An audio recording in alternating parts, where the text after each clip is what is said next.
কেমন আছেন সবাই? বাকি যে ভালো জলপাইগুলো ছিল এইগুলো দিয়ে হচ্ছে যে এখন আচার বানাবো।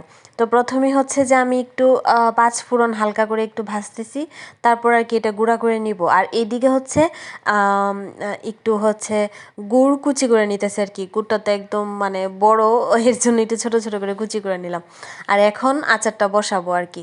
তো কালকে তো আমার হাজব্যান্ড হচ্ছে যে সরিষার তেল নিয়ে আসছে, তারপর কাচের বয়ম নিয়ে আসছিল 3টা, একটাতে হচ্ছে সরিষার তেল রাখছিল। আর এই যে ওই বয়মটা থেকে আমি হচ্ছে যে একটা চামচ দিয়ে তেল নিলাম। আর এখন আচারটা বানাবো আর কি। সরিষার তেল তো দেওয়ার পর ফেনা ফেনা ওঠে। তা আমি সম্ভারে দিচ্ছি 5 ফোড়ন, কিছু রসুনের কুচি, তারপর হচ্ছে যে 2-3টার মতো শুকনো মরিচ। এগুলো দেওয়ার পরে একদমই সামান্য পরিমাণে, যেন একটু রঙটা সুন্দর হয়, এর জন্য অল্প একটু হলুদের গুঁড়া, অল্প একটু মরিচের গুঁড়া দিচ্ছি। দেওয়ার পর আরও কিছুটা নাড়াচাড়া করছি, করার পরে এই যে গুড় যে কুচি করে রাখছিলাম, এই গুড়ের কুচিটা দিয়ে দিছি। তারপর একটা সুন্দর কালার যে হয়েছে, এত ভাল লাগতেছিল। তো আমি আরও কিছুটা গুড় দিয়ে দিলাম, আমার কাছে মনে হতেছিল যে আরও গুড় লাগবে।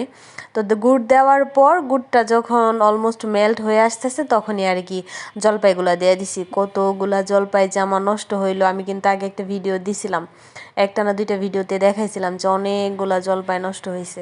খুব খারাপ লাগছে, খুব মানে এত তাড়াতাড়ি জলপাই নষ্ট হয়ে যাবে বুঝতে পারি নাই। মানে আমার তো এগুলো সম্পর্কে আইডিয়া কম। যাই হোক, তো জলপাইগুলো নাড়াচাড়া করতেছি, আর হচ্ছে যে একটু লবণ মিক্সড করে দিলাম। লবণ দেওয়ার পরে আরও একটু নাড়াচাড়া করলাম। আর এই দিক থেকে এখন মনে হইতেছিল যে আরও একটু তেল দরকার, তো তারপর আমি আরও কিছুটা সরিষার তেল দিয়ে দিলাম। তো এটা আর কিছুক্ষণ পর এখন একটানাই নাড়াচাড়া করতেছি। তারপর হচ্ছে যে দেখি গ্যাস শেষ। এখন কিছু করার নাই, আমার হাজব্যান্ড অফিস থেকে আসবে, তারপর হচ্ছে যে গ্যাস আনবে আর কি। তো আমি তো মানে এখন আমার এত খারাপ লাগতেছে যে ভগবানটা বললাম এটা কি হইলো। তো তারপর ভাজা মশলাটা অ্যাড করে দিলাম।